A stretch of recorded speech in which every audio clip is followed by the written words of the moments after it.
Hi, my name is Jasmine, and I'm a proud crack baby and patron of the Pat Down. Chris had way too much fun constipating his marriage, so he asked me to pick my favorite bonus episode. I love all of the bonus episodes, and my favorite changes all the time. But for today, it is the Hymen maneuver. This is my favorite episode because it really shows how awesome Miss Pat is as a storyteller, and it's truly hilarious from beginning to end. You'll get to hear about her many jobs, hustles, and the best fight ever told on the Pat Down. We also get the story about Miss Pat's first joke and about her brother, the cat burglar, and her early comedy years. Everyone discusses sleep, which makes Miss Pat pissed off because Chris has dreams. This is one of my favorites, as it is the first time that each story that is told by the group had me crying, laughing, and talking back to the screen. This is the perfect time to say if the Pat Down has ever made you laugh or chuckle, please support this podcast by joining Patreon. The link to Patreon can be found on misspatcomedy.com. And while you're there, make sure you join the Facebook group so you can chat with us. Here's my favorite episode, the Hymen maneuver. I hope you enjoy it as much as I do. Welcome to another episode of the Pat Down. I'm here with Chris and Dion, and ain't shit going on with us. What we talking about? You make fun of my dreams. Yeah, he have wet dreams and I'm not in them. Yeah, right. That's why I'm making fun of him. You get a visit from your ghost mom? Yeah, I got a visit from my ghost mom, and she had her teeth in a dream too. Aww. And stay tuned, and we're gonna tell you about it. You better get up, get out, and tune into this podcast. It's Pat, spit the truth, spit the real fact. Nothing but the ugly, classy at the same time. Pat got the flavor, these are not your same lines. It's the politics, she been on the real grind. It could be pretty but ugly at the same time. Just tune in, put your lock on the spin down. Ain't no need for the wait and turn it up now. What you talking about? Is it real though? And cut the game, you get no play like Nintendo. You wasted time, turn it up, nothing but the ugly. Straight off the top, everything she say, you know it's funny. Full blast, this a taste of the future.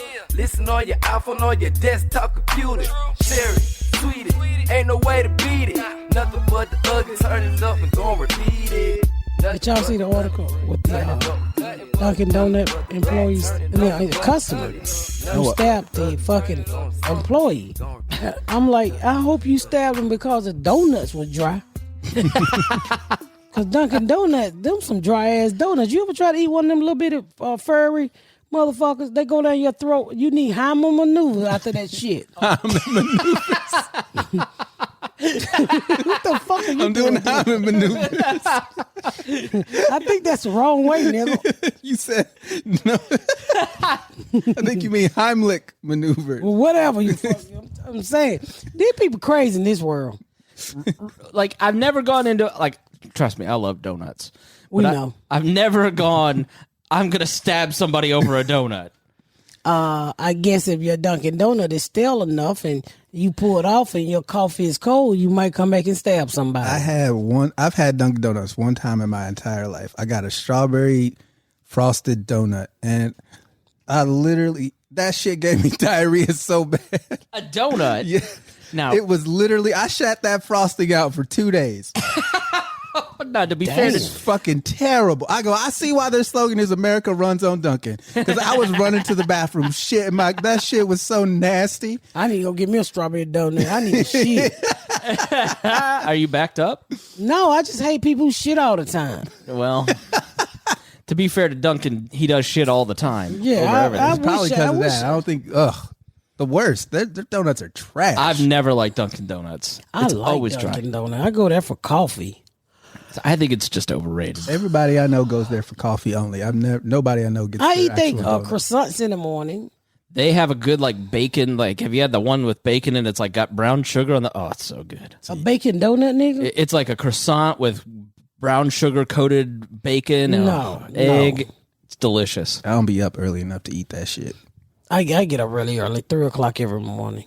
Do you wake up naturally or do you set an alarm for then? No, I wake up naturally because the man I sleep next to wakes up for work. Oh, he goes to work that early. Well, he had to get up and take a shower, or whatever the fuck you do, shave his head, roll out of bed, stretch. You know, old people just can't get up. We like cars. You got to start us first. You know, nigga got to warm the car up. Yeah, you got to warm your legs up and stretch your arms. And a lot of times he just roll out the bed and lay on the side. And, you know, Think about life. yeah, trying to get that shit to work. So, you know. We all know somebody who sits on their bed for a little bit, just thinks, do I really want to fucking do this? Yeah. I've been there. Yep. Yeah, I've had jobs where I'm like, I really don't want to go in this motherfucker today. Yeah. Besides being a comedian, what's been your favorite job that you had? You know, I worked at General Motors and Ford. Nothing unless I came up with it. You know, like I always used to get fired, like McDonald's and Target fired me, and I just don't see a career in kissing nobody's ass for an extra 25 cents. Then they want to bring you in the office and set you down and tell you gonna get a raise and it's 10 cents. You're like, what the fuck? Bitch, 10 cents ain't even the taxes on this check. So you just gave me another 80 cents a week, a day. The fuck 80 cents gonna do for me, bitch? That ain't even coffee. What is the worst trouble you got in at a job, excluding the things we talked about in past episodes? Like what I did told you you the do? time I got to fighting that Frito-Lay? No. I actually like that. You know when you get that big box of Fritos and they got out Fritos chips and they got all those different chips? Yeah. I used to pack that. So Okay. that box of chips come down the line, and if you got Lay's, you put all the Lay's, now the next nigga put the Fritos and Doritos. So This is gonna I'm be real great. young. And it was through a temp service. So I'm sitting there and you know, at the time I didn't really think I was funny. And then this old punk ass boy start talking that bullshit to me. So I'm joning the shit out of him on a tater chip line, right? I'm dragging this nigga. I'm calling him everything but the dang-a-lang man. And everybody laughing. Oh, you so funny. And I didn't know this nigga was gonna pull it. This nigga picked up a whole box of chip and hit me in my head with it. And all I heard was take that bitch. And my mind say, kill him. Nigga, that's the only time I ever blanked out at a fight. They said I jumped across the conveyor belt where the chips were, and I landed on that nigga like I was a professional wrestler. When I came through, I was just swinging. Pop, pop, pop, pop. And I was bleeding. I still got the scratch on me. He scratched me because he had nails from all up under my neck, and I'm just bleeding. And all I remember just beating the dog shit out that nigga. I said, and they had to pull me off from. I said, no, that nigga hit me in my head with some potato chip. Because I don't really remember the fight. I just remember him hitting me in my head, throwing the box. Yeah. And I turned around because he was like on the belt behind me, and he hit me right there. And I said, oh, nigga, you done fucked up now. And I slid across that. I think he was on the other side. I slid across that motherfucking belt, and I tore that nigga ass up. And so at the time, I'm probably like, I ain't meet years. So I'm probably like 17. And it was this place called it was a club everybody used to go to. I cannot think of the name of the shit. It was a club we used to go to over there for Bankhead. Silver Fox. That was the name. It was a club called Silver Fox. Every drug dealer, everybody hung out in this. At this time, I ain't working on my drug dealer. I bump into that nigga. He said, you know what? You the only bitch that ever whooped my ass. He said, I got to give it to you. You can fight. I said, you know what? You don't get the fuck out of my face. I'll beat your ass again tonight. Ain't got no chips this time. Yeah, that nigga hit me in my head with a bag of chips. That's the only time I ever, and I believe when people say they don't remember killing the motherfucker. Really? Yeah, because when people do stuff to you and you go out like that, I did not remember that fight. All I remember was coming through and I'm on him and I'm beating the dog shit out of him. I don't know how I got across that conveyor belt. I don't remember nothing but that chip box coming at me. So now, did you like sell drugs when you were in your teens, and then go do stuff like that, and then do medical examiner stuff, and then like, did you like sell drugs all throughout? No, I sold drugs when I was like, I started about 15 till I was like 17. I'm sorry, 15 till I was like maybe I met Gary when I was like 20, so about 18. And then in between that, I'm trying to get out of the streets because I done went to prison and shit. So I went to school for computer programming. They just take your fucking money. I ain't learned shit. All I learned was Control Alt Delete. Well, you called me about copying and pasting once, so no, you didn't. Nigga, this was back when only Dell had a computer, Microsoft. And so then I called myself. I moved one time to Jacksonville, Florida, with my aunt because I called myself Lee. So I had made all of this money, right? Probably like $50,000 and shit. And, you know, I made all of this money and I decided I'm just leaving this motherfucker. And I go down there and I stay and I go and I started cleaning hotels. I said, I can't do this. This ain't me. And so I leave Ashley down there for a little while and then I come back and then I decide I'm going to go to, I decided I was going to go to some other type of school and then I drop out and it didn't started really gelling until I met Garrett, because when I met Garrett, I was forging checks and selling dope, and he just kept fucking with me. Right. Stop doing it. So I said, nigga, all these polo shirts you got, all these Nautica shit you got. I would bring him like polo and Nautica watch. And polo at the time was like, Nautica at the time was like huge. Mm-hmm. And he was like, I don't want that. So he would literally take the watch back and get a gift card and pay his credit card. That's the type of nigga he was. Instead of flashing and, you know, profiling like the rest of us. And he was like, I don't want this shit. I want you to stop doing this dumb shit. And so when I got cussed at my sister kids, that's when I kind of gave it up.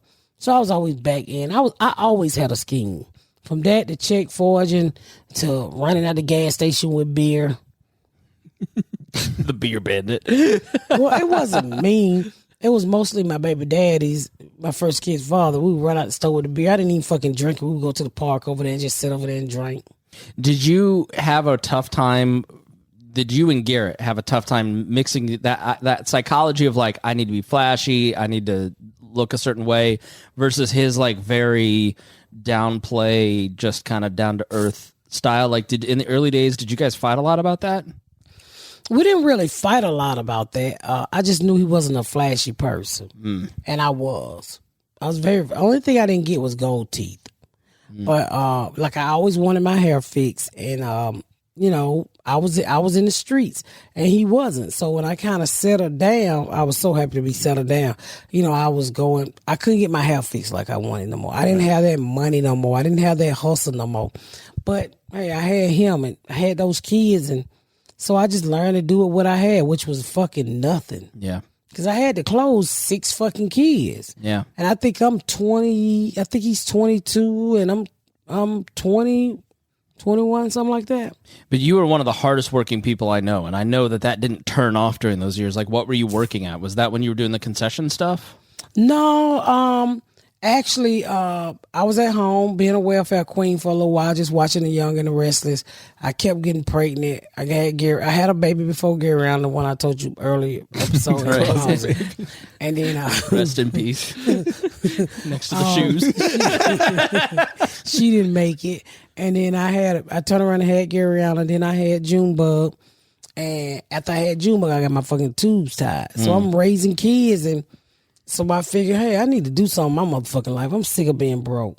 I hated being broke. And you know, when you're on Section 8, you get a utility check and you get a check to pay your rent. And then, you know, them little checks. Then I got like welfare for my sister kid. So I probably bring in $1,200 a month. So this ain't no goddamn money. Every penny I get, I got to do a layaway for the kid. I can do shit for myself. Plus, they play all the sports.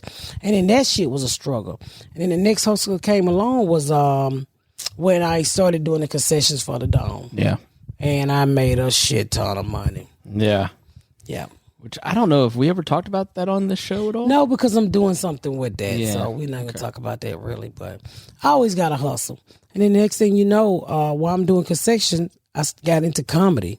And I would literally leave a football game and take my ass to go get on stage. And I just knew something was there. A lot of people thought I was crazy. Can we take a break and then talk about your first time on stage? Yeah, sure. All right. So during that period, you go on stage. Like, what was your first comedy set like? And were you just scared? I never told you this. I've never heard it, no. My first set was, my brother used to be a professional cat burglar, right? And so, and he would take all of us with him. That was all hustle. He would break in houses. We would go up in the house. And I remember him going in the house one day, and he kicked the door down. There was a lady in the living room. He said, "Freeze, bitch, I'm the FBI," and grabbed the TV and ran out the door. I swore my hand to God I could call him now if he wasn't at work. And my brother FBI was stands so. for first burglar in. What'd you say? The FBI stands for first burglar in. And he was so greedy with the robberies that I just quit going with him because he wasn't fair. What do you mean?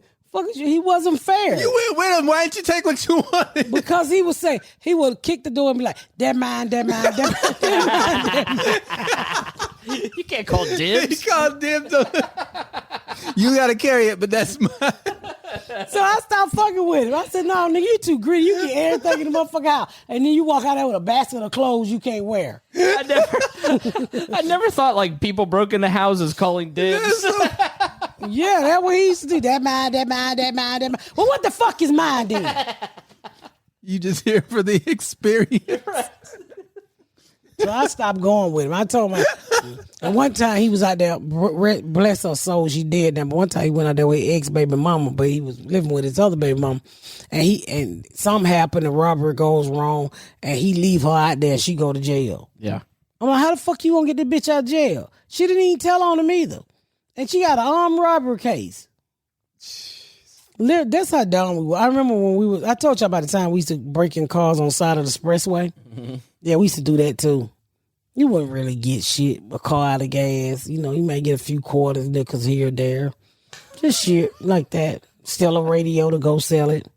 Anything to survive, to eat, or, you know, just to be able to get out. You know, that's shit we did. It's funny because I have a childhood friend named Dallas, and he was my brother's childhood friend, really. And at the time we was younger, I used to think he was kind of cute. Mm-hmm. And he used to use Ambi all the time. Nigga don't use Ambi so much his nose is blacker than the whole face now. And he always in my face, but you're so beautiful. I said, Dallas, go fuck yourself. I'm not 12. I'm not 10 anymore, okay? Oh, no. Well, he had a call, so they see me rolling. They hate it. I think I'm saying it wrong. Trying to get back with Miss Pat. Yeah, you're so beautiful. I said, get the fuck out my inbox, you ugly motherfucker. Yes, always sending me pictures of your ugly ass kid. I don't want to see your ugly ass kid. They giants like you, nigga. They giants like you. Feet 5'4". No, he about 8 feet tall, big old nigga. Get the fuck out my face. He used to have a cutlass with the boom in it, and it was a gold color. Oh my God, he thought everything of that. You know, back then we had them kind of cars. Right. Oh, I couldn't stand him, and he didn't like me. I liked him, but he didn't like me. So now all of a sudden I said, Dallas, I'm married. What the fuck am I gonna do with you? You nigga, you unhealthy. I ain't fucking with no new dying nigga. Nude. Which Who the fuck switch out? You know, one broke down man for another one. I'm gonna keep the problems I already got, She bitch. said, I'm not switching for a new dying nigga. He's a giant. with a black nose. He's like the opposite of Rudolph. Yeah. And she treats him like Santa treats Rudolph. Get out of here, you freak. That's exactly what he is. Oh, I was gonna tell you this. So I went to the doctor. We were talking about the your first set. So that was my first I'll remind joke. you about the doctor, though. Yeah, that was my first joke. So I go on stage and I say, my brother, a professional cat burglar. He used to break in people's house. I said, free, bitch, I'm the FBI. Oh. And grab the TV. And I got a laugh. I was like, oh, I'm a comedian. Yeah. Didn't know what the fuck I was doing. Were you just bit by the bug immediately then? Yeah. Yeah. I've, knock on wood, I haven't been booed. I've had some rough sets. But nobody really boo me. Oh, getting booed is the best and the worst at the same time. You've been booed? It's the worst while it's happening. It's hilarious afterward. When you go back and you watch it or people tell you about it, oh, it's fantastic. Like, what did you get booed about? Just people didn't think the joke was funny. If they don't like you and they boo you, like if people don't like you enough to audibly tell you, you're doing really poor. Like most of the time, if you're not doing well, people, they'll nod or they're, or they just won't say anything. But if you like are really bad to where a person's like, "Hey, you suck," Right? They at least have a feeling. She used to have this thing at her show where she would be like, "We ain't even worried about it." you would scream when they suck, and the audience would say, "We ain't even worry about it."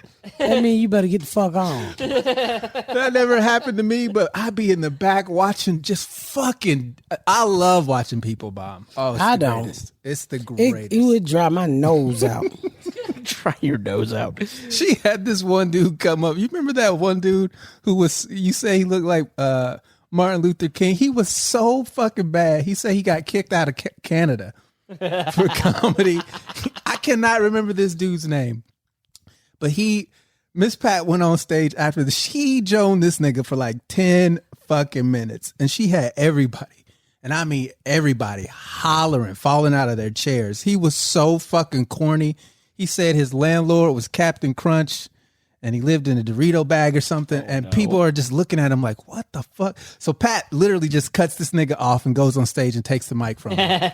I don't remember that. That shit was so fucking funny. I think Dion be making up stories about me. I can call 3 comics right now that were there. I can't remember what his name was though. He was from California or Oregon or something like that. It used to be some horror movies up there. Like, why are you doing this? Yeah. Just tell me why you playing with the mic. Yeah. Please. We were talking about that off air last week. Like, quit wasting people's time. Like, there's real comics that want to get up there, and all these pretenders that are you gotta there for drugs. You gotta let people start off with their dreams. You know what I'm saying? You don't know how, but I'm just saying, do the shit in the closet for 2 years first. You can always tell when a comic's gonna suck when they play with the mic cord. Any comic who isn't just now starting out and they're fucking with the cord and be like, this nigga's not gonna be funny. Is it like a nervous tick thing? It's just they don't have focus. It's like, yo, you should. They're worried about what they look like or all this stuff. Anytime they do one of these whips, it's like, this nigga's not gonna make me laugh for the next 5 minutes. It's guaranteed fucking. I don't know if that's true. I've never noticed that. Go to open mic and watch the nigga who plays with the cord and watch how much you don't fucking laugh. Yeah. It doesn't matter where you go in the country. Anybody who fucks with the mic cord is not going to be funny. It's just a rule of comedy. I don't know why it is that way. Dion, I think that's your fucking rule. Because I mean, who are you to make the rule? I'm saying, go walk out there and get tangled up in the motherfucking cord. No, it's not. You always have to like adjust after the next person because usually they just. But if they're the whole time they're doing this and they're balling it up, and they nervous. That's a nervous tick. Yeah. So you were going to say something about the doctor or going to the doctor before, and then I cut you I off. went to the doctor today. I had to do a physical for the show, right? And so I go in and So I need to pull up the Jaws music again. How's your they pussy? didn't have to look at my ass because I asked that in case I needed to shave my ass, but they didn't ask that. It's so thoughtful. Well, black vagina, you got to cut your way to the Can you imagine a medical assistant just walking in the room smelling and leaving? I know what you're doing. I wash my ass. I used to be a sniffer. So the lady take my blood pressure and it was 96/52, and I was like, "Bitch, I'm about dead." And she was like, "Do you have low do you have low blood pressure?" I said, "Bitch, I'm fat. It's high for us." And so she did it again, and it came at like 101.69 or something. I'm like, I need to find out why my motherfucking blood pressure so goddamn low. I think from not getting no sleep, my husband was snoring so bad the other night that I think the motherfucking dresser drawers was opening by itself. I got the fuck out of that room. It was almost like a fucking scary movie. I said, okay, nigga, I'm telling you now, I'm not gonna stay here beating you in your chest all night. So I just went and got on the couch. I could not believe how he snored so loud the other night that I literally wanted to hurt him. My brother and sister-in-law, he goes and sleeps on the couch because he snores, and she's pregnant right now. But like, why don't you just go sleep on the couch like every night, like that? Like you sleep like a baby down here. It's so quiet and peaceful in this basement. Nigga, it's cold too. I'm not sleeping down here. I don't want to sleep. I slept on the upstairs couch. I don't want to walk down these stairs, but man, I'm telling you, he snore. I ain't never heard snoring like that in my fucking life. And then he okay, fat boy. Has he looked into like a sleep test or a sleep apnea machine? He won't go. He went and they told him they gave both of us a sleep apnea machine. He won't put him in his mouth. But my friend told me they got their mouthpiece he can go to sleep with. I'm about to find that goddamn mouthpiece. Zipa, I think is what it's called. It's like Happy Z spelled backwards. I don't know, but I'm about to find it or something because like the way he snore, it's like it's. I was on the phone in a meeting and they said, "Are you at a train station?" I said, "Let me get the fuck up." I said, "I can't tell them this is my husband snoring like this." Sorry, that's a homeless man at the bus station. My husband is the type of person that you can wake up. He'll, "What's going on? What's going on?"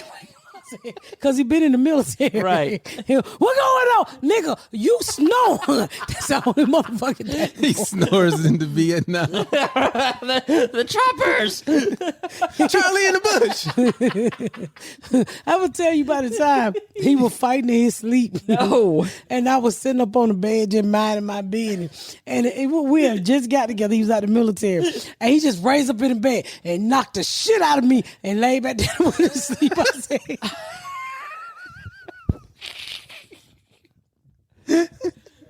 I had a big ass knot on the side of my head.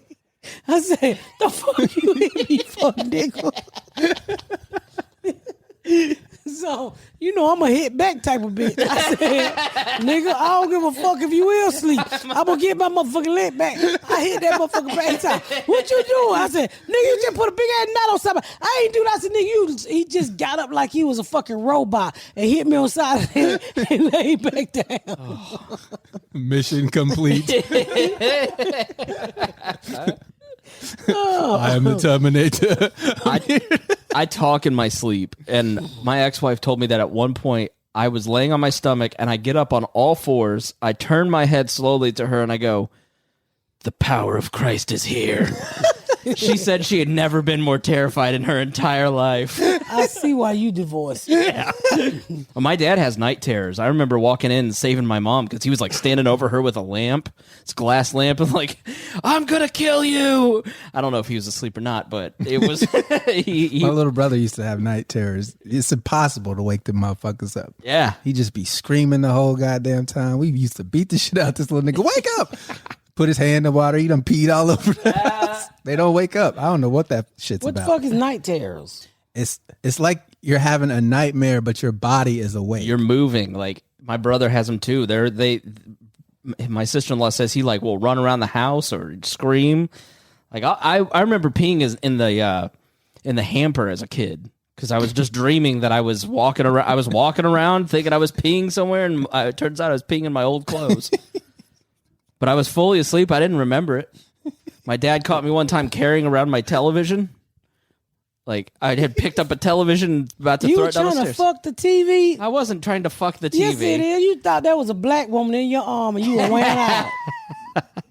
Well, guilty as charged. Oh, you were stealing in your dreams. Yeah, that's right. He was the FBI. I don't think I ever did anything like that. I mean, I know. It's a button so it doesn't. Yeah. Denied. This is a studio, but you know, I've never done anything like that, like where you really walk around shit like that. Yeah. Yeah, I don't sleep long. People say I don't sleep. I literally will go to sleep at 7 and be back up at 12. Yeah. I had a nightmare one time that I was fighting penguins and walruses. And to this day, I'm like terrified of penguins. This is the realest, this is the realest shit ever. It was at my grandmother's house. I was probably like 3 or 4 years old. And they just kept coming out of this closet. It was just they were the big penguins too, not them little motherfuckers. The ones with the yellow, penguins, yeah. March of the and they penguins. were just doing that. Oh, fucking scared. And there was one giant walrus in the middle of the room. And he had those big long teeth, and he kept just fucking trying to stab all the penguins. They was walking around the sides. Oh, it was terrifying. I'm scared of penguins. Can you? I have a lot of dreams. Do y'all dream? Yeah, I dream a lot. My husband say he don't ever dream. I don't believe that shit. But I used to like dream. When I played the lottery, I would dream the shit out of the number. I never forget. I had a friend named D. And I kept having this same dream. And it was, I can't remember what the numbers were, but he's like, I just kept hitting the number every fucking other day, the lottery in Atlanta. And so he said, I'm going to take you to the dog track. And the first motherfucking thing that came in, I won. We gave him the number. I think we won like $15,000. Wow. It was just numbers that I could not stop dreaming. And my mind was like, it was around Christmas time. So like people were robbing drug dealers and they was getting shot all the time. Literally at 7 o'clock every day I was hitting them. I said, bye niggas, I'm out of here. I don't need that. I'm out. And they started saying I was snitching because I kept hitting the lottery and leaving right before everybody getting busted. No nigga, I'm just hitting the lottery. I was literally hitting the fucking lottery like crazy. That's crazy. Yeah. That's fucking awesome. My dreams are like they're like movies. They're big and cinematic, or like James Bond type movies, and like there's always a problem going on. Like what are your dreams like? Are they like? I used to have this reoccurring dream. Why you got cinematic dreams? Because You I got have white privilege while you sleep. I have a big brain. I can't help it. I got a big brain too, nigga, but I ain't seen no cinematic shit in my dreams. It's because I'm nosy. I just read all these books and they fill my head with all these plots. She's pissed off at your dreams. Right. No, that's true. How the fuck you get nice dreams, nigga? I hate him. He get nice dreams. You dream about cinematic and shit. I'm dreaming about dead folk come back and tell you don't get pregnant by this nigga no more. That happened. So I was gonna marry my first kid's father, and my mama had just died. So I was dreaming one night. I was at this beautiful ball, and all of these people was dancing. They had on these long dress, like the white women do with the motherfucking, fucking. You know how they used to tie their waists up and shit. Yeah. You know, them types of dress. And I'm at this ball, and I don't know where the fuck I'm at. And no lie, yeah, my mama was dressed up, and she turned around. She said, "Don't marry that motherfucking nigga." And I woke up. And I woke up.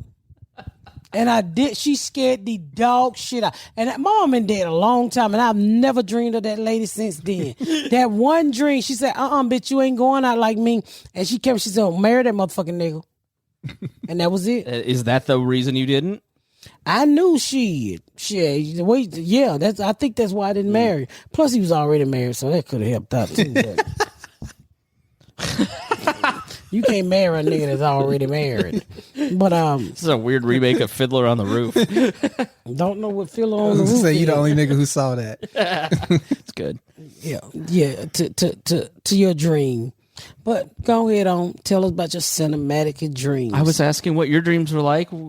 I dream a lot about I haven't dreamed in a while, and it could be because he be snowing. Yeah, you can't get to that stage. Yeah, you don't even sleep that long. No, I don't. I have a lot You go of to sleep at you say you wake up at 3? What time do you go to sleep? Motherfucker, you called me at 1:30 yesterday. Jeez. I probably just woke up. Damn. I don't know why I don't sleep. When I'm in a hotel and I come from a show, I rest. When I'm here, my minds are always going. I always got something to do. Have you thought about like going and just renting a hotel up here at the crossroads here? No, I'm not going to the motherfucking truck stop hotel. There's like a Hilton up there. Like They 2 still miles away. suck dick on the front porch. Where is this located at the crossroads? See you at the I always look for crossroads. somebody suck his remote control dick. Just up there by the McDonald's. There's all those hotels. Why don't you just go get a night? Like take a week. Say to this group, this house, and just go. You're on your own. I'm going to the weekend. I'm just gonna go to get a Is nap. Garyana back? Can you do that? I could do that, but I'm not. I got. See, look, you need it. I'm okay. All right. Yeah, I'm okay. As long as he don't like tonight, I'm probably gonna make me a pallet on the sofa because I'm not gonna put up with that shit. Yeah. And I need to catch up on the blacklist anyway. So, That's we're binging on it right now. It's my favorite show. oh my god, I think they're about 4 episodes in the new season, so I'm gonna catch up this weekend. I'm in season 6 right now. Oh my god, that I show's haven't so watched one goddamn episode, good. but you guys make it sound amazing. There is the 6 seasons. I don't think there's been one episode that I thought dragged. Me neither. Every episode's great. Every motherfucking episode of the blacklist is the bomb. Yeah. I fucking love it. You know the guy who plays the nerdy police officer on there? The computer guy? Yeah. Yeah. He hit me up one day on Twitter. He liked the picture and I was like, I'm a fucking fan. He is my favorite character. He's like so sweet and such a like innocent soul, and then he's surrounded by all these corrupt cops, and it's just that's awesome. You should watch it, Dan. You really should. You will just I'll stop watching my sex cult on HBO. That shit is the wildest shit ever. Which documentary? The Vow. It's like girls. It was about those the in Smallville, Albany, New York. The Smallville girl. They all got these brands of. It was two people. It was a guy named Kenny and a woman named Allison, and they were getting all these. It was like a pyramid scheme of sex bitches. But it was crazy because they were like, they controlled them with their words. You know what I mean? It was like they blackmailed them too. Like they got a bunch of naked pictures and stuff. But I'm only on season 4. I think 9 episodes. But this shit was just. It was like, bitch, you free to leave. Just go. Right. Like, so what? Somebody see your titties. Who cares? You know what I mean? Just leave. Right. I'm gonna have to watch that. I was literally watching it like